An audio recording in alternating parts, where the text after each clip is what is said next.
အားလုံးပဲမင်္ဂလာပါကျွန်တော်ဒီတစ်ခေါက် lesson ကကြတော့ကျွန်တော်တို့ video clip တွေပေါ့နော်ကျွန်တော် video clip တွေ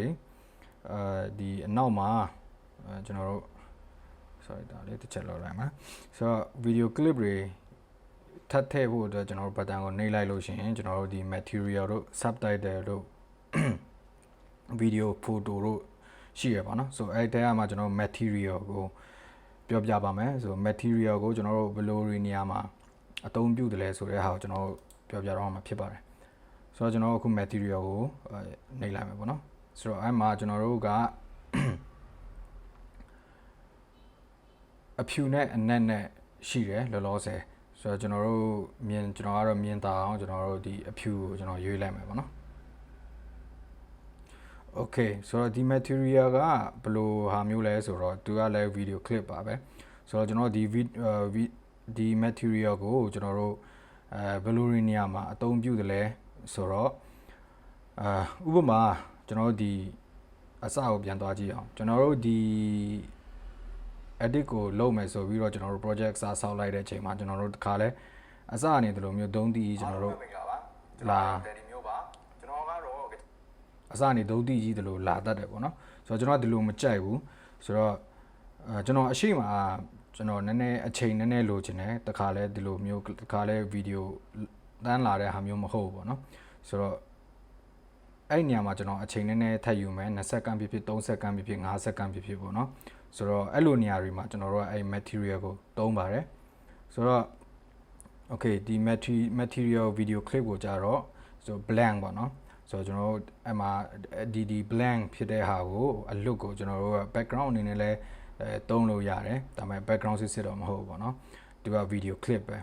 ဆိုတော့လိုအပ်တဲ့နေရာတွေမှာအချိန်ယူပေးဖို့ပေါ့နော်အချိန်ယူပေးဖို့ဆိုတော့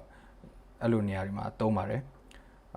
အဲ့ဒါကိုကျွန်တော်အခုဘယ်လိုလုပ်မလဲဆိုတော့ကျွန်တော်ဒါကိုဖိထားလိုက်မယ်ပြီးရင်ကျွန်တော်ပထမဆုံး video clip ရဲ့အရှိကိုကျွန်တော်ထည့်လိုက်မယ်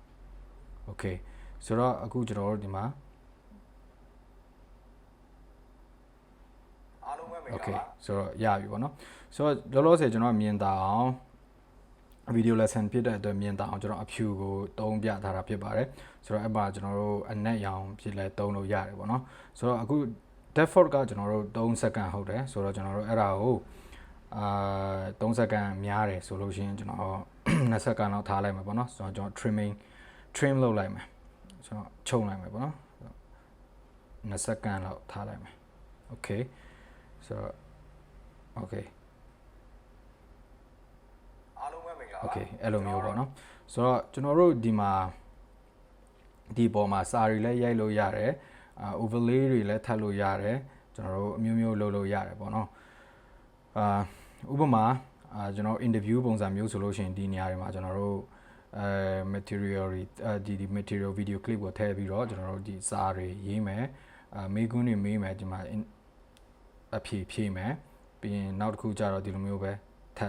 ထည့်မယ်ပြီးရင်မေးခွန်းထပ်မေးမယ်ဆိုတော့အမြင်သာအောင်ကျွန်တော်ပြောပြတာပေါ့နော်ဆိုတော့အဲ့လိုနေရာတွေမှာကျွန်တော်သုံးလို့ရပါတယ်ဥပမာနောက်တစ်ခုကျွန်တော်ထည့်ပြမယ်ပေါ့နော်ဆိုတော့ material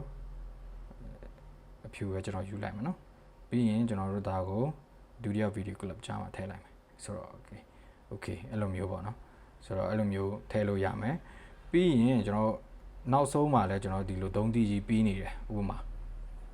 ဆိုတော့အဲ့လိုမျိုး3တီကြီးပြီးနေတယ်ဆိုတော့အဲ့လိုမျိုးမပြီးချင်ဘူးနောက်မှာကျွန်တော်တို့ credit sin နဲ့ထည့်ရမယ်အမျိုးမျိုးပေါ့နော်စာတွေထည့်ရမယ်ဆိုတော့အဲ့မှာလဲကျွန်တော်ထည့်လို့ရတယ် material ဆိုတော့ဒီတစ်ခါတော့ကျွန်တော်အနက်ရောင်ယူလိုက်မယ်ဆိုတော့ okay ဒါပြီးရင်ကျွန်တော်အနက်ရောင်ပြီးရင်3စက္ကန့်ပေါ့နော်ဆိုတော့ကိုအချိန်ကတော့ကိုကြိုက်တဲ့လောက်ယူလို့ရတယ်ပြီးရင်ကျွန်တော်စာတွေရေးမယ်ဆိုတော့အဲ့လိုမျိုးသုံးလို့ရပါတယ်ဆိုတော့ okay ဒါကတော့ကျွန်တော်တို့ဒီ material video clip ကိုကျွန်တော်တို့ project ရဲ့ video project ရဲ့နေရာတွေမှာကျွန်တော်လိုအပ်တဲ့နေရာတွေမှာဘယ်လိုသုံးတယ်လဲဆိုတဲ့ဟာကိုပြောပြသွားတာဖြစ်ပါတယ်